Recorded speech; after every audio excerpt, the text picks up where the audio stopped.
Well, yes, 5,000 years. This is as far back, or probably 6 or 7, as we can go in order to reconstruct a certain language. This will be Indo European.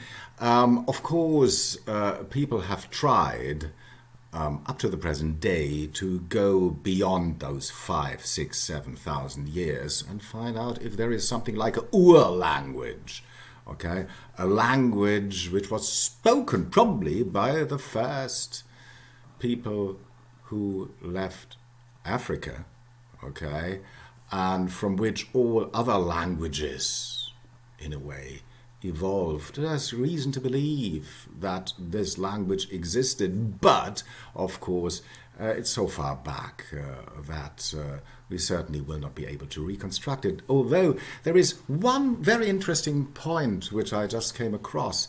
I mean, there are things that all languages have in common. One of them is, and I find this particularly interesting, that all languages in the world distinguish between mother and father.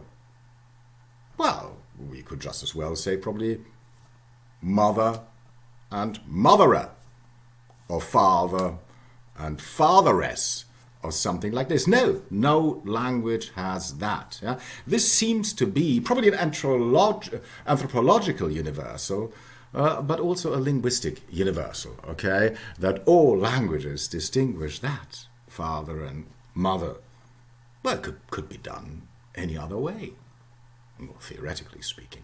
All right, let's say 5,000, 6,000 years ago. I mean, this is as far back as we go here. And there is a certain thing which now has linguistic data, and this is Indo European. Okay, Indo European, a language probably spoken between, I don't know, 4,000 and 2,000 before Christ, something like this, from which many languages, half of the speakers in the world speak an Indo-European language. Okay, so many languages derive from that, and the major languages of the world, English, Spanish, German, yes, Russian, and so on. They evolved from this language, Indo-European. Sometimes you read Indo-Germanic because it's an old denomination, Indo-Germanic, because if you look at this map here, which is a bit blurry, to be honest, which I just found out, it's a language area stretching from India in the east to something like the Germanic area in the west, and therefore some people called them Indo-Germanic. You still find that, but today, for political reasons, Indo-European or Proto-Indo-European has settled through. And you see, this is the theory. There is a heartland here, the sort of pink, and just north of the Black Sea. This is the major area which linguists come up with today, where they will have come from. Archaeological evidence is also there. And then this sort of language spread east and west, okay, to India in the east, to the west into Europe, and then from there the major languages evolved, okay, from this sort of Indo-European. There is another map which I find very telling. Look at that. The Indo-European languages today, or language families, you should say, not Indo-European languages, Indo-European language families, the predominant ones, okay, you see this sort of, what is it, brownish, something like this, these would be the Romance languages, which are ultimately deriving from Latin, like Spanish, French, Italian, Portuguese, Romanian, and you have them. Then you have the red area, which will interest us predominantly. These are the Germanic languages, which derive from something like Proto-Germanic, something like this, Scandinavia, Germany, Austria, the Netherlands, okay, Belgium to some part, and England, Scotland, okay.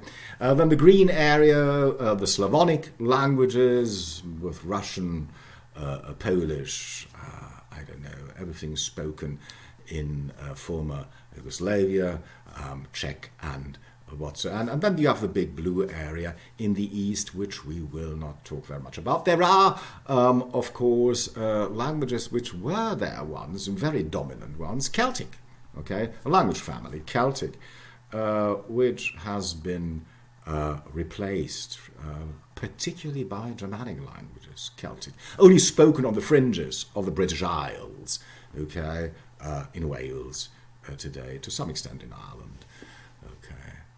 Cornish has died out. Scotland, yes, is an offshoot of Irish. Gaelic. These are Celtic languages which used to dominate Europe some like 2,000 years ago, which have been entirely replaced by Romance and Germanic languages. Okay, Celtic. Okay. And Greek, by the way, just to mention that, yeah, Greek is the only language family which only has one language. Okay, Greek. Greek was so strong, such a strong standard that it remained on track. Okay,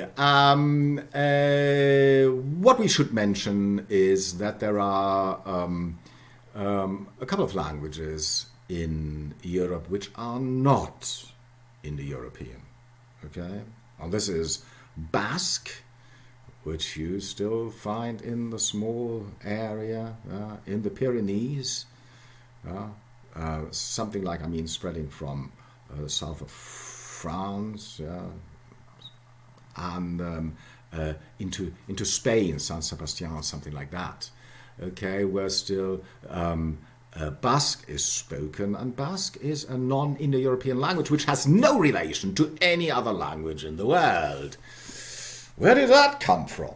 Oh, still debated. I mean, some people think that they are the remnants of the Indo-European Urvolk, okay, of those people who lived in Europe before the Indo-Europeans arrived. Okay, something like 5,000 years ago, 4,000 years ago. Yeah, there were people there. We don't know anything about those. We know there were non-Indo-Europeans in Scotland, yeah. Some areas where we still have some records, but it's all replaced. Basque not. And the Basques, that's the funny thing, modern times, that genetics can, in a way, support the theory that the Basques are something different. Okay? They are genetically something different from the rest of the Europeans. Fair enough. Okay. The other big languages, bigger than Basque, is Finnish and Estonian, which are one language, Finnish and Estonian, and Hungarian. We today speak of the Finnish-Ugric language family. They certainly are related, Finnish, Estonian, and Hungarian. Okay. Were they there before, or did they come from something like Asia and then, in the middle of Europe, they split up, some went south to what is today Hungary, and some went up to what is today Finland and Estonia. These languages, they are not Indo-European, and they're very different. Try to learn Finnish. Oh, blast. I once tried. Failed miserably. Okay? Failed miserably. Oh, wow. Long words. Very long words. Finnish you express, I mean, I don't know. In our cars, that's one word. Okay. Okay. Anyway, so the Finns, the Hungarians, not the rest is Indo-European. Once again, here you see it probably better. Basque, Spain, on the north of Spain. Okay, Finland, Lapland, Estonia, and Hungary. The rest is Indo-European. And what you see in this map very clearly is the small areas where the Celtic languages have survived, okay, in the west of the British Isles. Okay, just take this in for a time, okay. There's a very telling little map here. By the way, Persian, language spoken in Iran today, well, very Indo-European. Okay. Kurdish is. Not Turkish, though. That's a Turk language, which is not Indo-European. Okay, but Indo-European once was spoken in what is today Turkey. I mean, when the Turks invaded from Asia, when they invaded the Asia Minor, okay, and brought their language with them. But we know, I mean, something like, I don't know, 2,000 years ago, 3,000 years ago, an Indo-European language was spoken even in Turkey, so that the area we call Indo-European, there is a bridge between Asia and Europe. The bridge is not there anymore because the Turks have they replaced, okay, the original Indo-Europeans. Here you have you find loads and loads of these genealogical trees, okay, languages, Indo-European languages, and how they split up into the various language families and then in various national languages. You see, Italic is still very important because, we talked about this, all the Romance languages derived from that. Germanic, one of the major language families, okay, and then you have Balto-Slavic or Slavonic, okay, where the Slavonic languages come from, okay.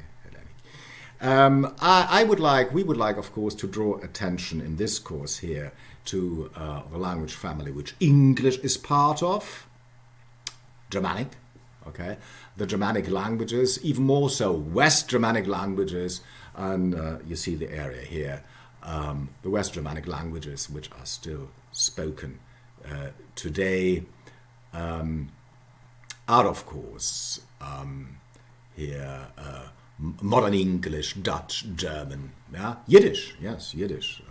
It's an old High German, okay, medieval accent. Afrikaans as an offshot of Dutch, okay, and you have here the northern Germanic languages, which are still spoken in Scandinavia, but, I mean, so let's get this clear. English is a European language, it's a Germanic language, okay, it's even more that it's a West Germanic language, just go down there, okay, and as a West Germanic language, its closest kin are Dutch and German and Frisian, by the way, which is still spoken by a very small community in the north of Germany and the Netherlands. Okay, here once again, same thing, okay, zoomed into, just take that in, West Germanic, Frisian, okay, Yiddish, and so on. Okay, I would like to stop here, okay, and in the next installment, we will come up with some theories for the reconstruction of Indo-European because it left no records. Of course it didn't. 6,000-7,000 years ago, people did not write. Writing wasn't invented yet, or even if, to some extent, we can't decipher it. Okay, we stop here.